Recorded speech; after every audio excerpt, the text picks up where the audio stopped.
13 मार्च 1996।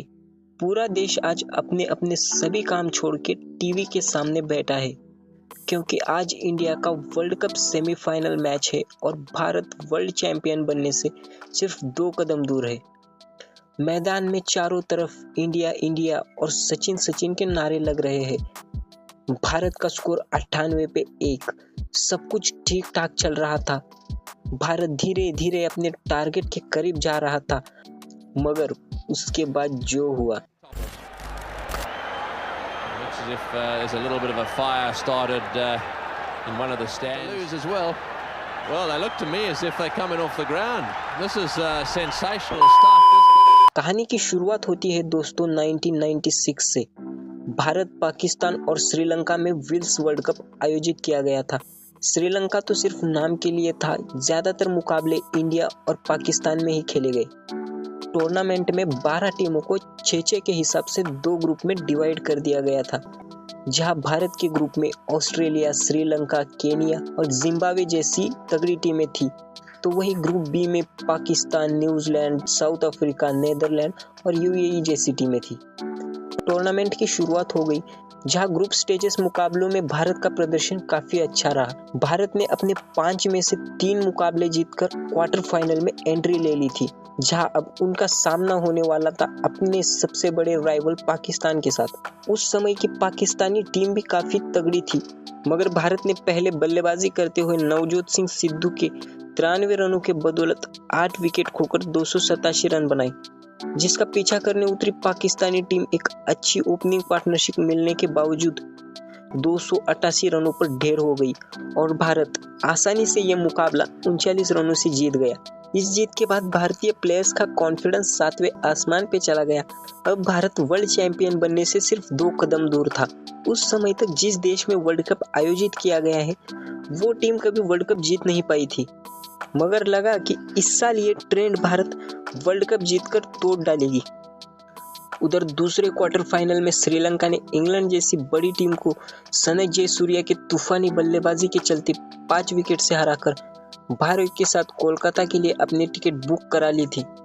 अब भारत और श्रीलंका के बीच पहला सेमीफाइनल 13 मार्च को कोलकाता के ईडन गार्डन में खेला जाना था, मगर इसमें एक ट्विस्ट था। ग्रुप स्टेजेस में खेले गए इन दोनों के मुकाबले में श्रीलंका ने इंडिया को 6 विकेट से हराया था, जहां उस मैच के हीरो सनय जयसूर्या ने 76 गेंदों में 49 रनों की पारी खेलकर श्रीलंका को जीत दिलाई थी। तो अब सब सेट था। सेमीफाइनल में श्रीलंका को हराकर पिछले मैच का बदला भी लेंगे और फाइनल में भी एंट्री मारेंगे। सभी इंडियन फैंस यही सोच रहे थे। तो अब क्या था, मैच का दिन आ गया। मैच शुरू होने से 4 घंटे पहले ही दर्शक मैदान में आने शुरू हो गए।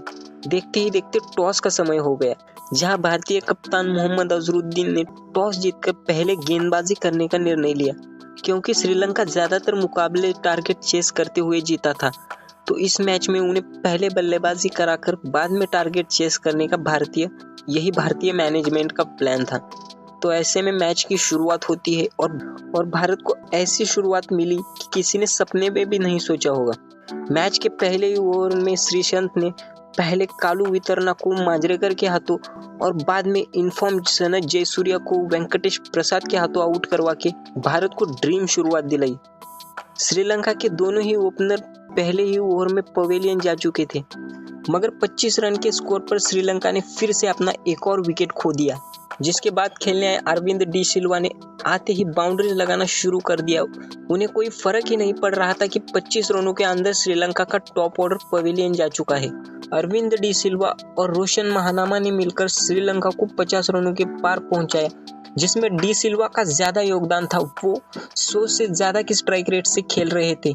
3 विकेट जल्द गिरने के बाद श्रीलंका की पारी संभल चुकी थी, जिसके बाद डी सिल्वा ने भी अपने 50 रन पूरे कर लिए। मगर तभी 15वें ओवर में अनिल कुंबले ने डी सिल्वा को क्लीन बोल्ड करके भारत को एक और सफलता दिलाई। मगर डी सिल्वा तब तक अपना काम कर चुके थे। उन्होंने 47 गेंदों में 65 रनों की पारी खेलकर श्रीलंका को मुश्किलों से बाहर निकाला था। बाद में महानामा और रानाटुंगा दोनों ने श्रीलंका के स्कोर को रुकने नहीं दिया। एक अच्छी पार्टनरशिप के चलते इन दोनों ने श्रीलंका को 200 के करीब पहुंचा दिया था, जिसमें महानामा ने भी अपनी 50 पूरी कर ली। दोनों ही सेट हो चुके थे कि तभी सचिन ने अपने लेग स्पिन से रानटुंगा को LBW आउट करके श्रीलंका को 170 रनों पर 5वां झटका दे दिया कि तभी श्रीलंका के सामने एक और प्रॉब्लम आ गई। सेट बल्लेबाज महानामार रिटायर्ड आउट होकर ग्राउंड के बाहर चले गए, जिसके बाद हसन तिलके रत्ने के 32 और चामुंडा वास के 23 रनों के बदौलत श्रीलंका ने अपने 50 ओवरों में 250 रन बना लिए, जो कि इस पिच को देखते हुए एक अच्छा टोटल था।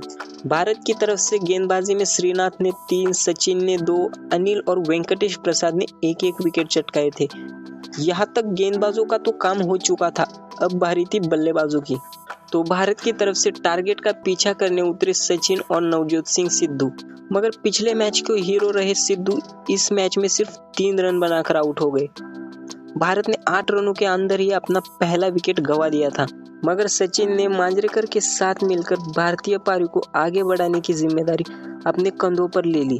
पूरे टूर्नामेंट में जलवा बिखेरने वाले सचिन की बल्लेबाजी उस दिन भी देखने लायक थी। उनके ओवर से लगाए गए हर एक चौके पर पूरे स्टेडियम में सचिन सचिन के नारे गूंजने लगे और इधर सचिन और मांजरेकर का कॉन्फिडेंस बढ़ने लगा था और साथ में स्कोरबोर्ड भी। उस दिन सचिन के बल्ले से निकला हर एक शॉट मानो भारत के जीत के संकेत दे रहा था। 12वां ओवर आते आते भारत ने अपने 50 रन पूरे कर लिए और 16वें ओवर में सचिन ने अपनी 50 पूरी कर ली। मगर ये बात जितनी खुशी की थी उतनी ही परेशानी की भी, क्योंकि भारत के ओर से बनाए गए 72 रनों में से 50 से ज्यादा रन अकेले सचिन के थे। उस समय पर एक बल्लेबाज पर इतना ओवर डिपेंडेंट होना किसी भी टीम के लिए अच्छा नहीं था और इसका खामियाजा टीम आगे जाके भुगतने वाली थी। अब तक तो सब कुछ ठीक चल रहा था। सचिन ने 19वें और 20वें ओवर में 2-2 बाउंड्रीज लगाकर भारत को 90 रनों के पार पहुंचाया। मगर तब आया उस मैच का टर्निंग ओवर, सनत जयसूर्या का 23वां ओवर, जिसके एक डाउन द लेग जाती गेंद पर सचिन स्टंप आउट करार दिए गए और वहीं से पूरा मामला गड़बड़ हो गया और अगले 8 गेंदों के अंदर कैप्टन अजरुद्दीन भी धर्मसेना को एक आसान सा कैच थमाकर कॉटन बोल्ड हो गए। उसके बाद पिंच हिटिंग करने आए श्रीनाथ भी 10 रनों के अंदर ही आउट हो गए। भारत के कुछ समझ में आ पाता उससे पहले ही 4 बल्लेबाज पवेलियन जा चुके थे, मगर सबकी उम्मीद अब पाकिस्तान के खिलाफ अच्छी फिनिशिंग देने वाले जडेजा पर आकर टिकी हुई थी। वो कहते हैं ना, किस्मत साथ हो तो आदमी क्या कुछ कर सकता है, मगर ये किस्मत ही तो उस दिन भारत के साथ नहीं थी। अगले ही ओवर में जयसूर्या ने जडेजा को भी क्लीन बोल्ड कर दिया। अब मैदान पे एकदम से सन्नाटा छा गया था, किसी को कुछ समझ में नहीं आ रहा था। भारत 116 रनों पर अपने 6 खिलाड़ी खो चुका था, मगर हद तो तब हो गई जब अगले 3 रनों के अंदर ही मोंगिया 1 रन पर और आशीष कपूर 0 रन पर आउट हो गए। 1 घंटा भी नहीं लगा था कि एकदम से सब कुछ बदल गया था। कुछ देर पहले 58 रनों पे 1 विकेट खोने वाली भारतीय टीम अगले 22 रनों के अंदर अपने 7 खिलाड़ी गंवा चुकी थी। विनोद कांबली, अनिल कुंबले और वेंकटेश प्रसाद 3 ही बल्लेबाज बचे थे, मगर सबको पता चल चुका था कि भारत ये मैच नहीं जीत सकता। फिर क्या होना था? मैदान में बैठे कुछ दर्शकों ने गुस्से में स्टैंड के एक हिस्से में आग लगा दी। कुछ फैंस तो श्रीलंका के प्लेयर्स के ऊपर बोतलें फेंकने लगे। ये देखकर रेफरी को मैदान में आकर मैच रोकना पड़ा।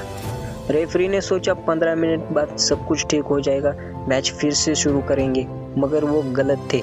ईडन गार्डन में दंगे जैसे हालात हो गए। आखिरकार पुलिस को आकर फैंस को स्टेडियम के बाहर निकालना पड़ा और ऐसे बिगड़ते हालात को देखकर आखिरकार रेफरी ने श्रीलंका को विजयी घोषित कर दिया। उस दिन मैदान से रोते हुए जाते इस शख्स को आज भी कोई भूल नहीं पाया होगा, जिसके बाद कई लोगों ने ये मैच फिक्स होने का आरोप भी लगाया, मगर अब तो सब कुछ हो चुका था। बाद में श्रीलंका आगे जाके चैंपियन बन गया, मगर ये मैच भारतीय क्रिकेट के किताब में एक काले पन्ने की तरह हमेशा याद रहेगा।